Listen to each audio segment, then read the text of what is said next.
রাঙ্গারুন দার্জিলিংয়ের বুকে দাঁড়িয়ে তুষার শুভ্র কাঞ্চনজঙ্ঘা দর্শন। এটার বাইরেও নতুনত্বের স্বাদ নেওয়ার জন্য ক্যানভাসে যদি কাঞ্চনজঙ্ঘা দার্জিলিং শহরটা আর চা বাগান একসাথে পাওয়া যায় তাহলে কেমন সুন্দর হয়। রাঙ্গারুন হলো উত্তরবঙ্গের এমন একটা জায়গা যেখান থেকে এরকম একটা দৃশ্যের সাক্ষী হয়ে থাকা যায়। আমাদের ট্রিপে রাঙ্গারুন ছিল শেষ ডেস্টিনেশন। ঝেপি খোলা থেকে ব্রেকফাস্ট করে আমরা বেরিয়ে পড়েছিলাম। মোটামুটি দার্জিলিং হয়ে যেতে আমাদের 2 থেকে 2.5 ঘন্টার মতন লেগে গেছিলো। মাঝখানে একটা শিব মন্দিরেও নেমেছিলাম, কিন্তু নতুন হোমস্টে বলে গুগল ম্যাপে পাচ্ছিলাম না। তাই তো উপেন ভাইয়া ফোন করাতে ওদের কাছে ডেস্টিনেশনের ম্যাপ নিয়ে আমরা পূজা মাউন্ট ভিউ হোমস্টেতে পৌঁছালাম। হোমস্টেতেই আমরা ফার্স্ট গেস্ট। আমাদের 2টো রুম ছিল, একদম নিউ রুম। সেদিন পুজো করে ফার্স্ট রুমের উদ্বোধন করা হয়েছিল। হোমস্টের হাইটও ছিল অনেকটা উঁচুতে। নিচে রেঙ্গারুন টি এস্টেট ও গ্রাম থেকে একটু দূরেই রুংদুং নদী। আর ঠিক হোমস্টের অপোজিটে কাঞ্চনজঙ্ঘা আর দার্জিলিং আর লেবং শহরের সৌন্দর্য। হোমস্টে ঢুকতেই পূজা দিদি আমাদের খাতা পরিয়ে অভ্যর্থনা জানালেন। আমরা রুমে ঢুকে স্নান করে ফ্রেশ হয়ে গিয়ে নিচে লাঞ্চের জন্য চলে এলাম।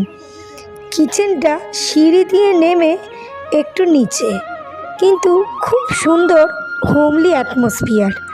কিচেনের আশেপাশেই ওদের নিজেদের বাড়ি।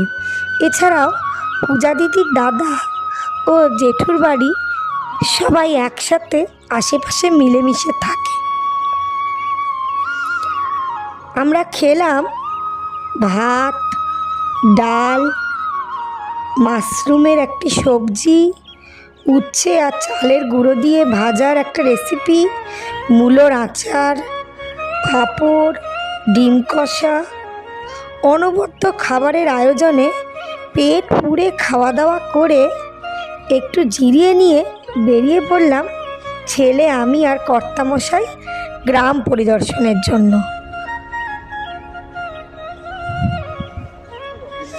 একটু নিচে নেমে গেলেই সেন্ট্রাল ফরেস্ট ও চা বাগান। আর দাদা আমাদের ঘুরে ঘুরে চা বাগান দেখালেন। চা বাগানের অপরূপ দৃশ্য আর তার আশেপাশের পাহাড়টা পুরোটাই জঙ্গল। রাঙ্গারুনের চারিদিক স্বপ্নের মতো। সেন্ট্রাল অভয়ারণ্যের অন্তর্বর্তী গ্রাম হওয়ায় দারুণ ভোরের দিকে বেরিয়ে পড়তে হবে পথে। বরাত জোরে চোখে পড়তে পারে অন্যান্য বিরল প্রজাতির পাখি। তবে পাখি দেখার সেরা সময় জানুয়ারি থেকে মার্চ মাস। অভয়ারণ্যে রয়েছে ভাল্লুক, হরিণ, সজারু, এমনকি চিতাও। স্থানীয় মানুষদের মধ্যে চাক্ষুষ চিতা দেখার অভিজ্ঞতাও রয়েছে, তবে তা বিরল। ওপারের পাহাড়টা পুরোটাই দার্জিলিং শহর। বাড়িগুলো যেন দেশলাই বাক্সের মতো পরপর সাজানো। এই অপরূপ দৃশ্য যেগুলো লেখায় প্রকাশ করা যায় না। নিস্তব্ধ, নিরিবিলি, নিঝুম প্রকৃতি। মনে হচ্ছিল যেন পৃথিবী থেকে অনেক দূরে প্রকৃতির কোলে আমি বসে আছি, আর সেই সঙ্গে ভেসে আসছে জঙ্গলের মধ্যে থেকে পাখিদের কলতান আর ঝর্ণার শব্দ। মন না চাইলেও সন্ধ্যা হয়ে যাচ্ছে, ফিরতে হবে এবার। তাই আর দেরি না করে দাদার সাথে আবার গ্রামের মধ্য দিয়ে হোমস্টেতে ফিরে এলাম।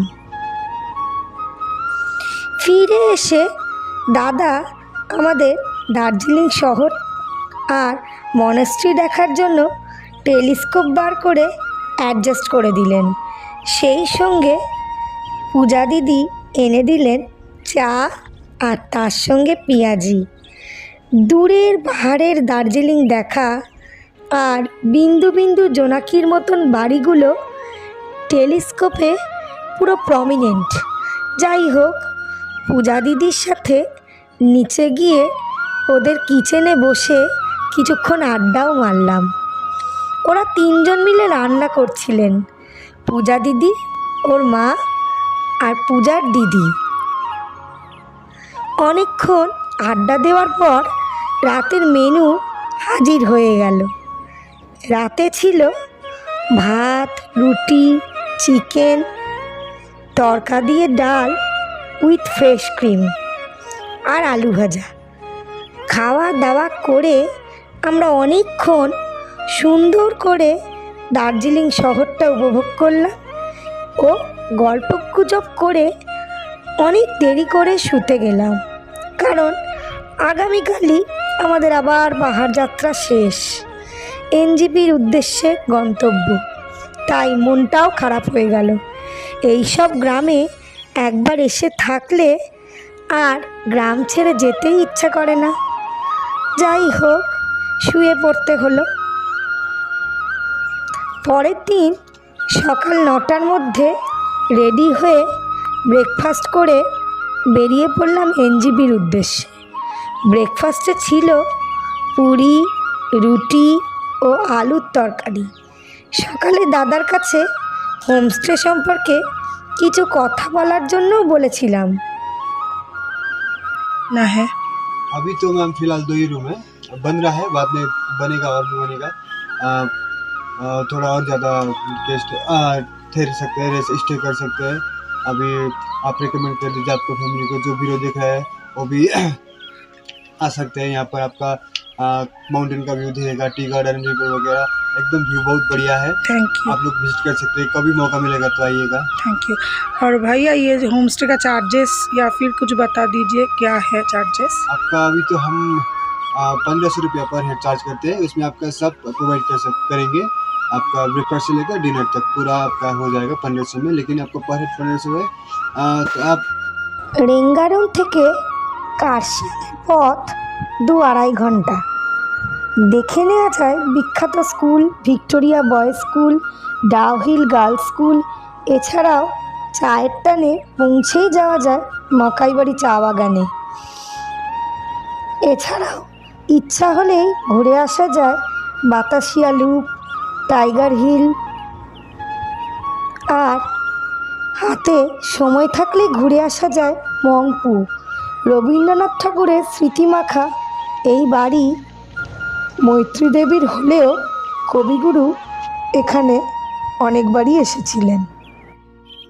দার্জিলিংয়ের ম্যাল তো আছেই, একবেলা ঘুরেই আসা যায় কেভেন্টার্স, গ্লিনারিজ, এইসব জায়গায়। মে মাসের দিকে এখানে বৃষ্টি নামে যখন তখন। মেঘ ভাঙা বৃষ্টি ধুয়ে দেয় চারদিক। মনে হয় ছোটোবেলায় প্যাস্টেল বাক্সের ঘন সবুজ রং দিয়ে যেন কেউ রাঙিয়ে দিয়েছে রাঙ্গারুন। এনজিপি থেকে গাড়ি নিয়ে কার্শিয়াং হয়ে জোরবাংলো থেকে ডান দিকে নিয়ে 3 মাইলের দিকে পড়ে এই চা বাগান। এনজিপি থেকে 75 কিলোমিটার আর জোরবাংলো থেকে দূরত্ব 8 কিলোমিটার। পূজা মাউন্ট ভিউ হোমস্টের থাকা খাওয়া নিয়ে আনুমানিক খরচ 1500 টাকা।